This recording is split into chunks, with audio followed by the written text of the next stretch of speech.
កង់ត្រាក់ទ័រអូតានីដែលបងប្អូនទាំងអស់គ្នារួមទាំងខ្ញុំអត់សូវចាប់អារម្មណ៍បាទអញ្ចឹងទៅលើកង់ត្រាក់ទ័រអូតានីរង្វង់16928ដែលត្រូវជាមួយនឹងកង់ក្រោយ MU 5702ដែលដូចវីដេអូបងប្រុសផ្ញើមកខ្ញុំនេះជាមួយនឹង M60 គឺរង្វង់ដូចគ្នាខាងក្រោយខុសតែរង្វង់កង់ខាងមុខ60អញ្ចឹងប្រើរង្វង់9522ហើយ MU នេះប្រើរង្វង់9524ប៉ុន្តែនឹង M70 ប៉ុន្តែអ្វីដែលខុសគ្នានោះគឺទៅលើកង់ខាងក្រោយបាទកង់ខាងក្រោយគឺមានកម្រាស់រហូតដល់12ភ្លីបងប្អូនអញ្ចឹងសម្រាប់បងប្អូន MU 5702ដែលអស់សំបកកង់ហើយចង់ទិញសំបកកង់ថ្មីអូតានីដែលកំពុងតែលើទីផ្សារបច្ចុប្បន្ននេះព្រោះភាគច្រើនមានតែ8ភ្លីទេសម្រាប់ M60 បើបងប្អូនចង់បាន12ភ្លីប្រហែលជានឹងពិបាករកបន្តិចបងប្អូន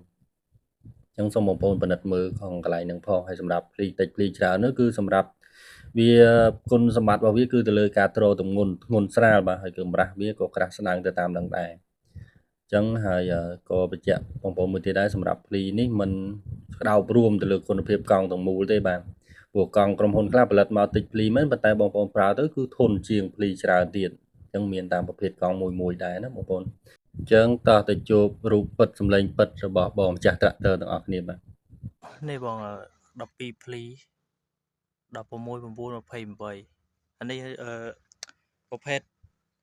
MU 5702បង5702បោះនេះយើងយកមកប្រើប្រភេទដីលើក្រុមហ៊ុនគេដាក់ឲ្យកង់12ភ្លីបងបើចុះផ្លូវក្រោមចុះស្រែអត់សូវគល់អត់សូវអីគេដាក់ឲ្យ8ភ្លីបងអានេះវា12ភ្លីទាំងមុខទៅក្រោយបងប៉ុន្តែមុខខ្ញុំបានដូរមួយសាយមុខនៅកង់ក្រោយបងកង់ក្រោយអស់លីងបង